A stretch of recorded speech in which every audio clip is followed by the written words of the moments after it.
Ya, terima kasih para penonton Dhamma TV yang kami muliakan. Sebagaimana setiap kita ketemu dalam ruang jejak Ki Jati ini, kita selalu panjatkan puji syukur ke hadapan Sang Maha Pencipta atas karunia-Nya, kemurahannya, kebahagiaan yang diberikan kepada titahnya di jagat raya ini, baik yang kelihatan ataupun yang tidak kelihatan, yang besar, yang kecil, yang cair, yang panas, yang dingin, yang lembut, yang keras. Mudah-mudahan semua dalam keadaan abadi, bahagia sesuai dengan hukum mereka masing-masing. Penonton Dhamma TV yang kami muliakan, kita masih di tengah-tengah bulan puasa ya. Bulan yang sangat baik sekali untuk kita merenungkan kembali. Karena ada tadarus, ada taraweh ya. Dan semuanya itu tujuannya pasti untuk kebahagiaan manusia itu sendiri. Karena dari sanalah banyak perilaku, banyak hukum, banyak pitutur, banyak tauladan, dan banyak kesempatan untuk merenungkan kembali sebenarnya sampai di mana kebahagiaan kehidupan kita, baik secara pribadi, secara kelompok, golongan, ataupun suatu bangsa, bahkan masyarakat di dunia ini. Kalau boleh kita menengok sedikit sebagaimana yang lalu kami sampaikan, paling tidak manusia melakukan niat suci ini sudah berjalan kurang lebih sekian ratus tahun, 1000 tahun lebih ya. Seharusnya pada waktu minal aizin wal faizin, mohon maaf lahir dan batin, di bulan 1 Syawal kita harus memperbarui kehidupan kita, perasaan kita, jiwa kita. Di dalam kesempatan ini, para penonton Dhamma TV yang kami muliakan, kami pengen mengambil judul sebagaimana usul pada waktu Nanda dari daerah Tumpang ya, Nak Sati atau siapa, gede, gagah, ganteng, tapi belum berumah tangga. Waktu itu merasa bahagia, merasa senang sekali mengikuti apa yang disampaikan di Dhamma TV ini, baik yang disampaikan oleh para bante ataupun khususnya dalam ruang jejak Ki Jati ini. Saya sendiri para penonton sebenarnya sedikit agak malu. Kenapa kok malu? Di situ ada nama saya pribadi. Padahal saya itu sebagai orang Jawa sebenarnya merasa malu kalau menyampaikan aku saya. Bagaimanapun nama itu nama saya yang diberikan oleh orang tua saya. Tapi tidak apalah, karena maksud dari sang sutradara, sang produser dan keluarga besar Dhamma TV ini mudah-mudahan memetik apa yang pernah saya lakukan, baik yang jelek, yang enak, yang tidak enak, menurut ukuran masyarakat secara umum. Nah, oleh karena itu ya mohon maaf kalau nanti kadang-kadang saya menceritakan tentang sejarah hitam, putih, merah, kuning, hijau, biru, dan lain sebagainya, itu karena semacam perilaku yang mungkin akan dicermati, dan mungkin karena tugas di mass media itu tidak ubahnya dengan tugas seorang jurnalis yang mencatat. Mungkin juga beliau mencatat sekian kurun waktu tertentu sampai sekarang ini kok perilaku seseorang ini patut dipublikkan sebagai suatu bacaan ya. Hanya saja ini bentuknya audio visual. Nah, sebagaimana dulu saya ceritakan, saya lahir di daerah Blitar, desa Papungan. Tapi sejak kecil, meskipun saya itu anak yang dimanja, karena laki satu-satunya, sebelum adik saya yang kelima itu putra dari saudara 11, Yang 5 itu yang saya, adik saya nomor 4, lalu yang 4 itu laki-laki, yang lainnya putri. Nah, hari ini para penonton Dhamma TV yang kami muliakan, saya ingin mengambil judul Jejodohan. Dan saya cermati dari perilaku leluhur-leluhur kami dan perilaku yang saya lakukan sendiri. Saya merasa bahagia mendapat jodoh yang selama ini saya dambakan. Karena kebetulan saya itu seorang dalang wayang Purwo ya. Di situ banyak wanita yang tampil di situ. Ada Sarpo Kenoko, ada macam-macam lah. Pokoknya ada Buto Putri itu namanya Sarpo Kenoko. Lalu ada lagi namanya Betari Durgo, ada lagi, ada yang Dewi ini. Tapi dari idealis seorang manusia, jadi cita-cita seorang manusia yang mempunyai gambaran besok harus punya jodoh, yang jodoh itu kalau bisa 1. Wanita itu sesuai dengan cita-citanya. Cita-cita saya apa? Mempunyai seorang wanita seperti Dewi Woro Sembodro, hatinya lembut, ya, lugu, jujur, dan tawakal karena hidup mengabdi untuk suami. Kok kebetulan,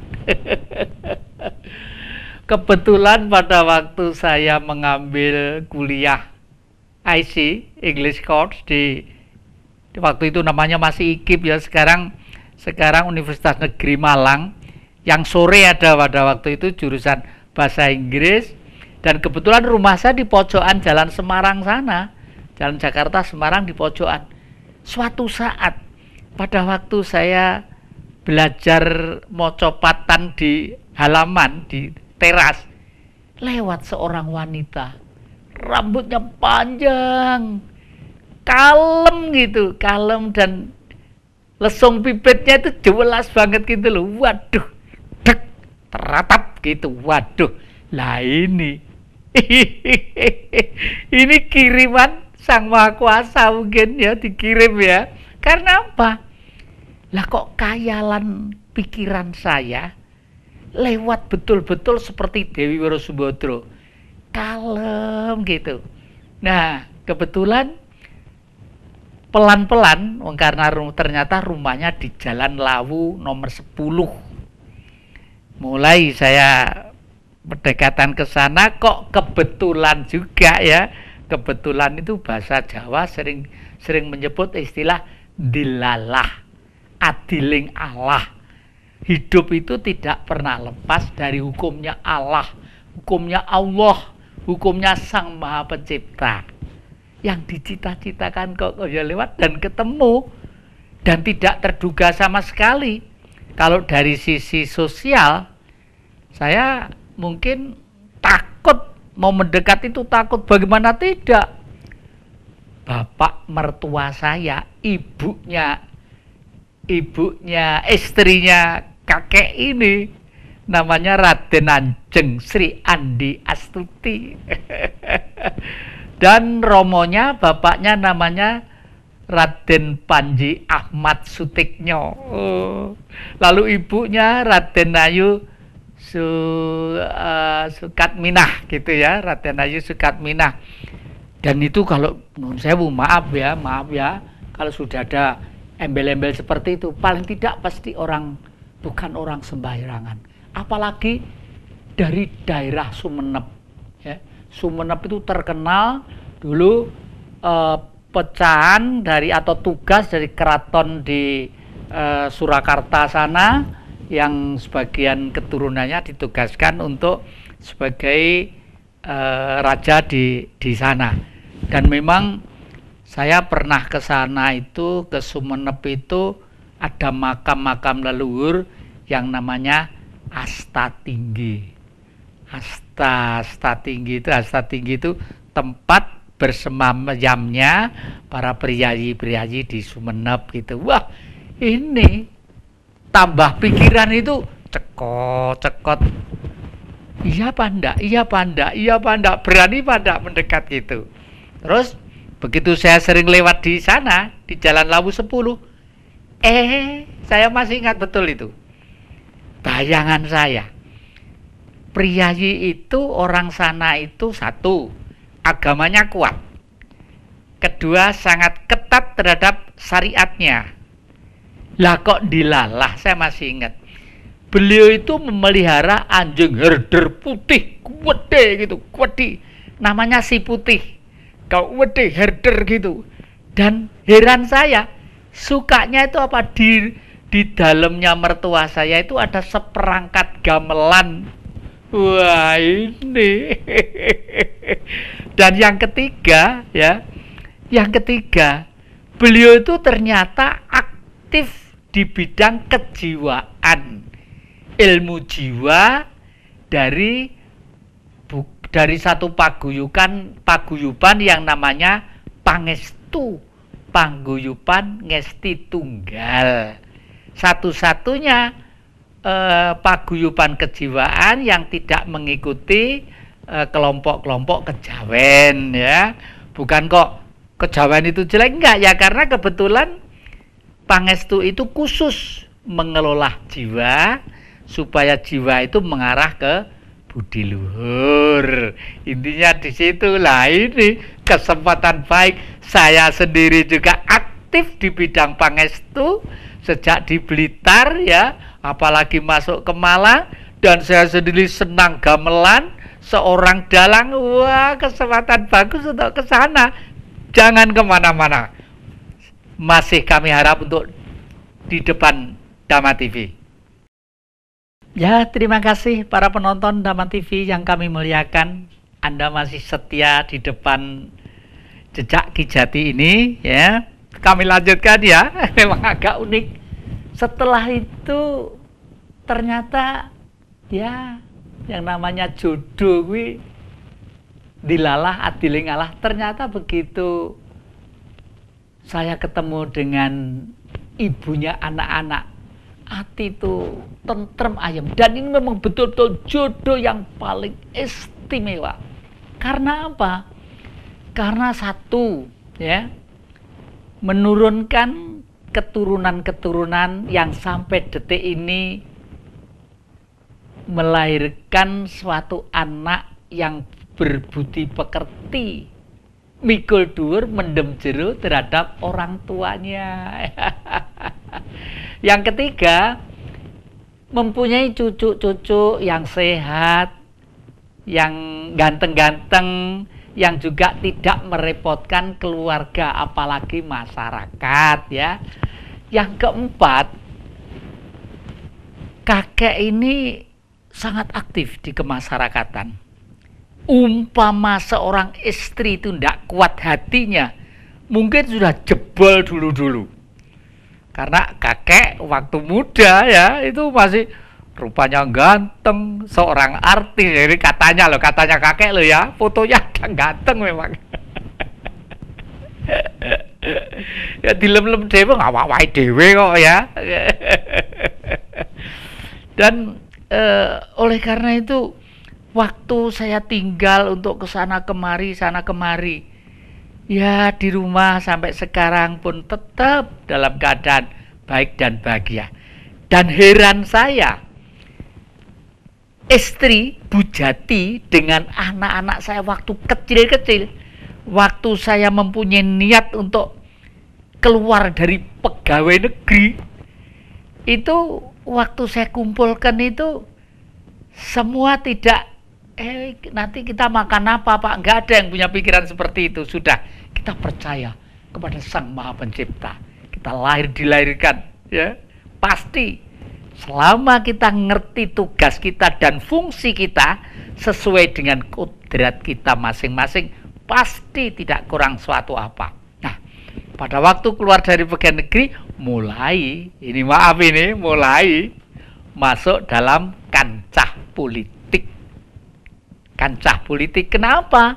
Ya karena hidup itu harus berdharma. Berdharma untuk apa? untuk nusa bangsa dan negara, ya. Masih saya simpen bajunya sebagai kenang-kenangan hidup saya, ya. Waktu itu istri dan anak-anak saya ikut naik pickup baju merah-merah bengok-bengok ke sana kemari. Yang tujuannya apa? Memperkuat salah satu kekuatan politik, ya, supaya nanti itu bisa merebut kekuasaan. Bahasanya merebut kekuasaan, bahasanya loh ya. Tapi tidak dengan kekerasan, tidak dengan kasar, apalagi bom-boman, apalagi membunuh orang. Pantangan bagi orang yang mengikuti jejak Marxisme ajaran Bung Karno. Saya masih ingat mempunyai kawan, dan akhir-akhir ini saya diundang juga, penggemar Dhamma TV juga, Bapak Haji Demi Haryanto. Itu yang pertama kali membuatkan kartu anggota saya sebagai anggota PDI pada waktu itu, ya. Masih ada P3, Golkar, PDI waktu itu. Ini saya anggap adalah kekuatan politik yang menunjang kekuatan Orde Baru. Saya masuk dalam satu wadah itu supaya apa? Supaya nanti itu bisa menggoyang. Kalau digoyang apa? Kenapa kok digoyang? Ya karena maaf ya, semenjak masuk ke Orde Baru itu saya tahu persis kok bahwa itu satu kekuatan yang disponsori oleh kekuatan dari luar yang intinya satu, paling tidak dalam jangka panjang Papua nanti lepas, ya. Kenapa kok Papua pengen lepas? Karena mereka pengen menguasai Freeport, ya. Padahal Freeport itu sampai tahun 2095 konon, ya, menurut itu hasil penelitian yang saya baca, itu hasil emas, uranium, dan potensi nikel dan lain sebagainya itu, waduh, bukan main. Membiayai republik sampai kurun waktu tahun berapa itu loh, masih bisa. Dan ini nanti kalau kita tidak pegang teguh, waduh, berat banget ini bangsa Indonesia. Ini nuwun sewu loh ya, terus terang aja lalai. Kalau kita itu sebenarnya mempunyai kekayaan yang besar, mempunyai negara yang berkali-kali saya katakan sering disebut dengan istilah surga. Tambangnya, pertaniannya, perkebunannya, lautnya. Ya, oleh karena itu, apakah sekarang itu perjuangan berhenti? Belum berhenti.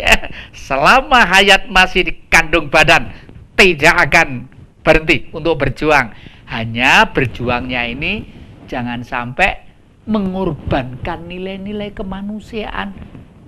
Bagaimanapun pula, kalau nilai kemanusiaan itu dikorbankan, itu namanya bukan berjiwa Pancasila. Pancasila itu adalah praktek dari semua cita-cita suci yang ada di muka bumi ini sudah disimpulkan menjadi Pancasila. Pancasila itu bergerak mulai 500 tahun sebelum Masehi, paling tidak. Bahkan di Jawa ini 10.000 tahun sebelum Masehi, leluhur kita itu sudah mengenal Tuhan. Tuhu ono sebenarnya ada. Buktinya di mana? Di Gunung Padang, ya. Di sana di Kuningan, Jawa Barat. Di sana ada yang dulu kakek ceritakan. Ada dua batu berdiri, tingginya kira-kira 1,5 meter, lebarnya kira-kira sekian, ya. Batu lempengan aja berdiri di situ. Ada gambarnya apa? Burung meneteskan air liur dan diterima oleh Yoni. Yoni itu gambarnya seperti ini. Ya, kalau di Timur Tengah, di Mekah sana, di Ka'bah, ini disebut Hajar Aswad.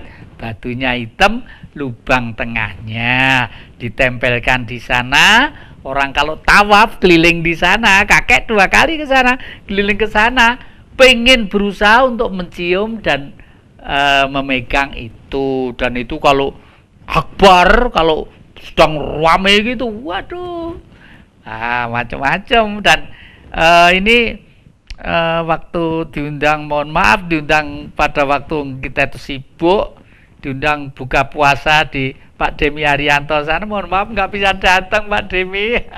Teman seperjuangan saya yang memberi kartu anggota saja sejak awal. Lah ternyata betul, dan itu sampai sekarang tidak akan berhenti. Lah kembali ke masalah jejodohan tadi itu, ini bulan puasa, tolong kita renungkan kembali rumah tangga kita masing-masing. Oleh karena itu, seorang istri adalah suatu karunia. Dan biasanya istri, karena dia itu adalah seorang wanita, mempunyai jiwa tiga-tiganya itu, jiwa Sembodro ada di situ, jiwa Sri Kandi ada di situ, jiwa Larasati ada di situ. Nah, 3 jiwa ini jangan ditonjolkan salah satu aja. Misalnya saya wanita mempunyai hak yang sama dengan laki-laki, hak saya untuk ini, nonjol keberaniannya. Kadang-kadang suami dituding-tuding, diginikan. Jangan, nun sewu ibu-ibu, jangan nggih. Bagaimanapun kita berpikiran tidak ada manusia itu yang tidak punya kekilapan, kekurangan. Semua selalu ada. Tetapi kalau sudah begitu harus menjadi yang ketiga, laras ati. Laras itu ngerosok, ati itu hati, perasaan. Kalau dengan pikiran nggak ada yang sempurna. Dapat rezeki misalnya sehari itu 10.000, ya masih kurang. 100.000 mungkin malah kurang. Sehari 1 juta, 10 juta mungkin malah kurang. Karena apa? Karena orang kalau mempunyai duit banyak, pikirannya sudah kesana kemari. Ini kurang, terus kurang terus. Oleh karena itu, Sembodro Larasati itu supaya keluhuran fungsi sebagai kodrat wanita harus tetap tenang, sabar, rilo, tawakal, supaya nanti pada fase berbudi luhur. Kalau berbudi luhur, pasti nanti keturunannya itu juga luhur. Namanya aja leluhur. Nah, jangan kemana-mana. Masih di depan Dhamma TV. Ya, terima kasih para penonton Dhamma TV yang kami muliakan. Anda masih setia di depan ruang Jejak Ki Jati ini. Maaf ya. Nama seseorang kok dipamer-pamerkan gitu loh ya. Ya, kalau kita kaitkan tadi itu, jodoh itu memang bagaimana ya? Namanya aja jodoh kok. Bahkan kalau jodoh itu nanti kita bisa mengerti, dan apapun, laki-laki jodohnya adalah wanita. Laki-laki itu digambarkan angkasa, wanita itu digambarkan bumi.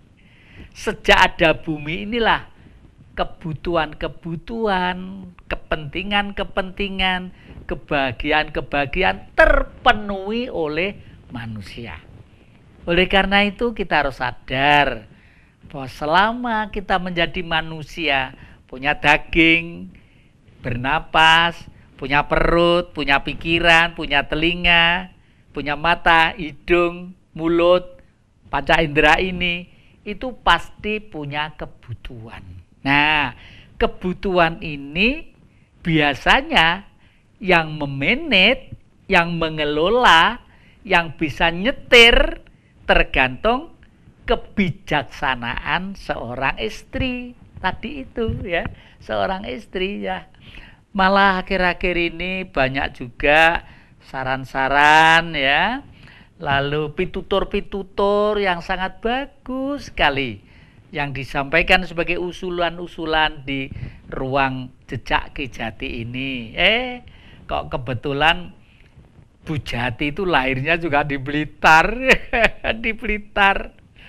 Lahir di Blitar tahun 47. Loh coba, saya lahir di Blitar. Bu Jati lahir di Blitar karena pada waktu itu Belanda membombardir Surabaya, Malang, dan lain sebagainya. Sehingga banyak yang mengungsi pergi ke Blitar. Saya masih ingat lahirnya di rumah sakit Budi Rahayu. Budi itu perilaku, Rahayu itu yang sering kita ucapkan itu Rahayu.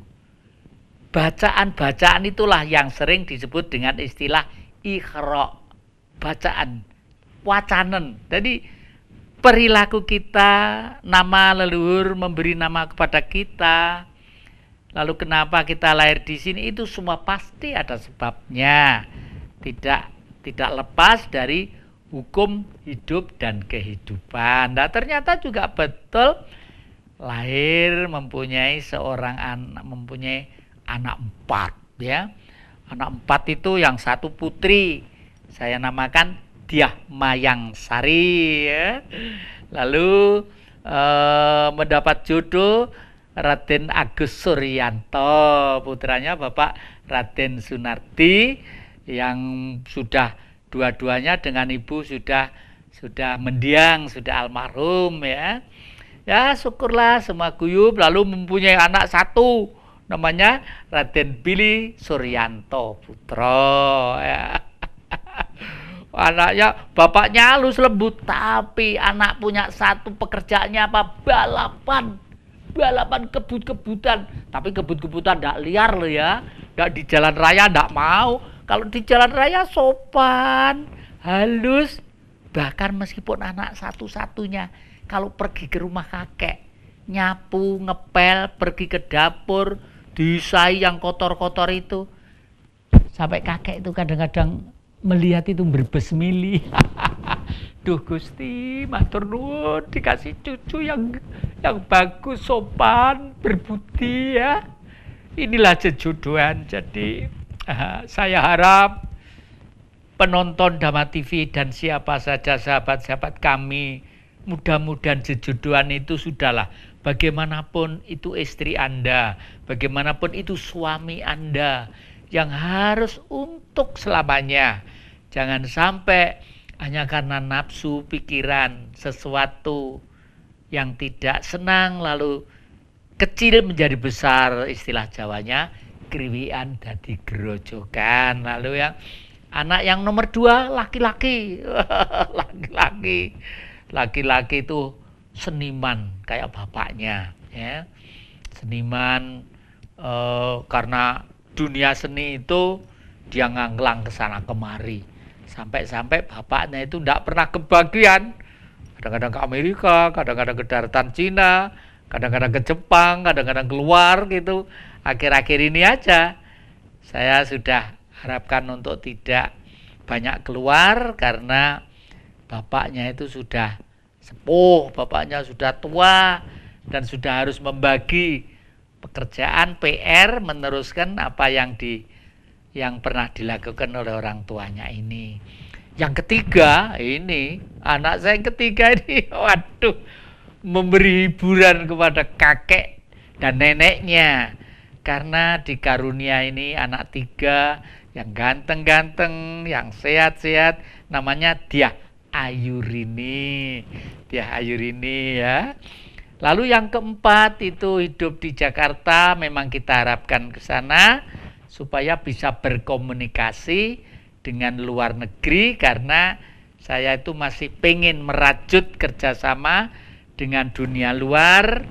Misalnya saya mempunyai satu koleksi akhir-akhir ini lukisan yang dilukis oleh Perdana Menteri Inggris William Churchill ya. Dan seingat saya beliau itu hanya melukis, seniman pelukis. Lalu karena waktu itu perang dunia, karena kejeniusan dan kebijaksanaannya di bidang pemerintahan, beliau dinobatkan sebagai Perdana Menteri Inggris. Kebetulan saya dapat lukisannya. Akhir-akhir ini saya telepon ke kedutaan, akan saya persembahkan kembali ke United Kingdom di kerajaan Inggris sebagai rasa simpatik kerjasama dunia antara raja-raja di Nusantara dan kerajaan di seluruh dunia. Kenapa kok masih berkayal kakek iki di bidang kerajaan, apa kakek itu raja gitu. Kalau saya sih orang biasa, tapi kebetulan 2008 saya menggelar raja-raja seluruh Nusantara di Trowulan pada waktu itu, karena saya memulai bersatunya antara kerajaan Pasundan dan raja-raja yang ada di Mojopahit di Jawa Timur, dan saya menghapus image yang dibuat oleh The Fide et Impera, pengadu dombaan antara Barat dan Timur oleh politik pedagang VOC pada waktu itu, yang saya rajut kembali, rangkul-rangkulan priayi-priayi terah kerajaan dari Pasundan di Pintu Lawang ya, di Mojopahit di Trowulan sana, rangkul-rangkulan, fotonya masih disimpan. Sejak itulah saya tidak menduga dinobatkan sebagai Prabaraja Jagat Jawa ya, Romo Prabu Jati Narendra Wulawarman Pangeran Gupta, ada gitunya saya lupa. Ya, tapi ini kelihatannya sudah saya masuk dalam satu strategi politik. Karena apa? Tadi itu, saya masih pengen melihat Nusantara atau Indonesia itu menjadi negara yang besar, negara yang kuat. Tidak seperti sekarang. Tetapi saya tidak mengganggu format politik yang ada. Bagaimanapun Republik itu pernah merdeka 17 Agustus 1945. Dimerdekakan oleh Bung Karno, yang sekarang berjalan, dan presiden kita namanya sekarang Bapak Insinyur Joko Widodo ya. Tapi apakah nanti akan menjadi oposisi? Tidak. Terus bergerak di bidang politik, tetapi yang tidak ditangani, atau syukur kalau ini nanti saling gayung bersambut.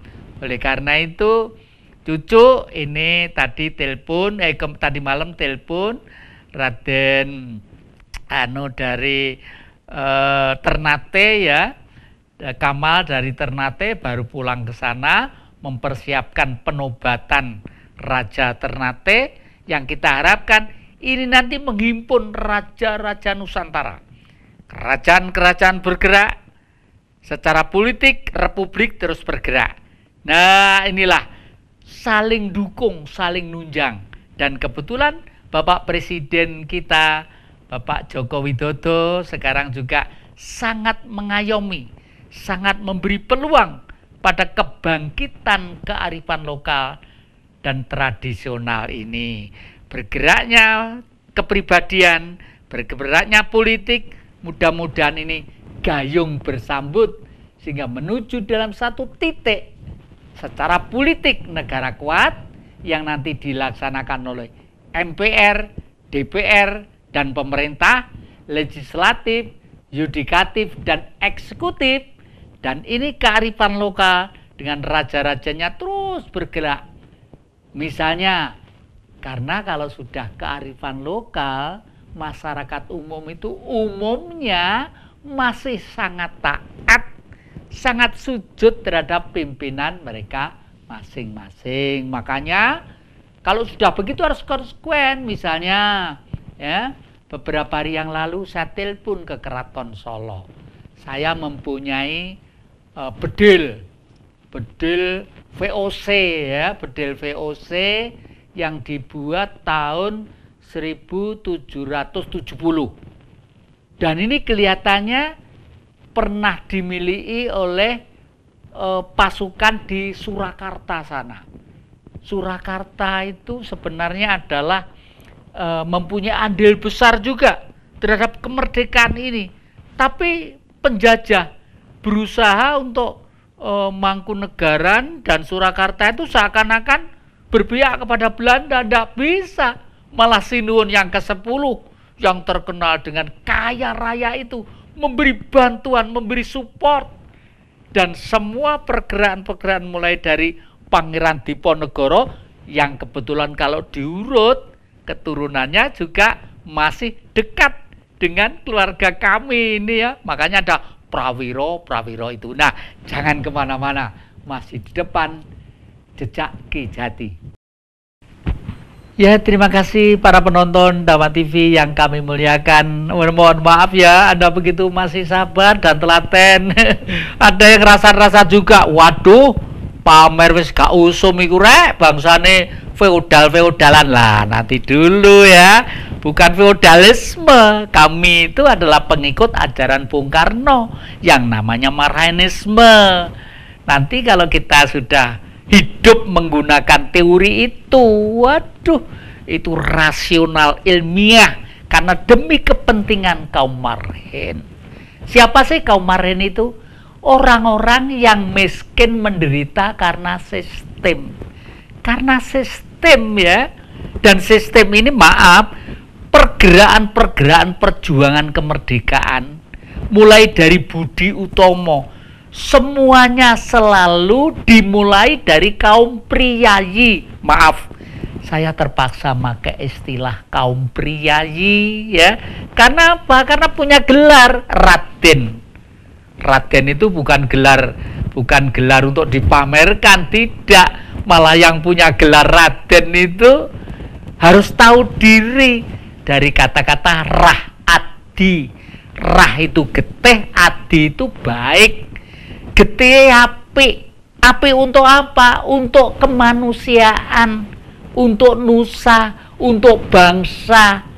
Demi apa?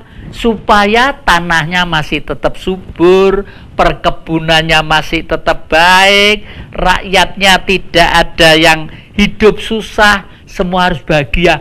Justru mendapat gelar itu berat loh ya. Karena tidak dapat gelar gitu, bebas. Tapi meskipun begitu, kakek itu punya gelar raja di raja. Kalau mungkin di Malaysia ya, itu gak segan-segan. Kemarin saya ke pasar belakang mencari sesuatu yang saya tidak punya, di sana dapat ya. Ya karena apa? Karena saya tidak mau, anak-anak saya juga tidak mau. Kalau dipikir kakek sudah hidup enak, Bu Jati sudah dibelikan kendaraan sendiri oleh anak, kakek dibelikan sendiri, pajaknya tidak usah bayar, seumur hidup diurusi sana gitu. Ini tadi kemarin malah ke rumah, kayak ini Pak, rumahnya kan sudah banyak yang bocor, banyak yang ini apa ya, yang gapok. Bagaimana kalau nanti dirombak? Ya sudahlah, kakek ini kan sudah tidak memiliki apa-apa. Kakek ini hanya tinggal menunggu ganti alam ya.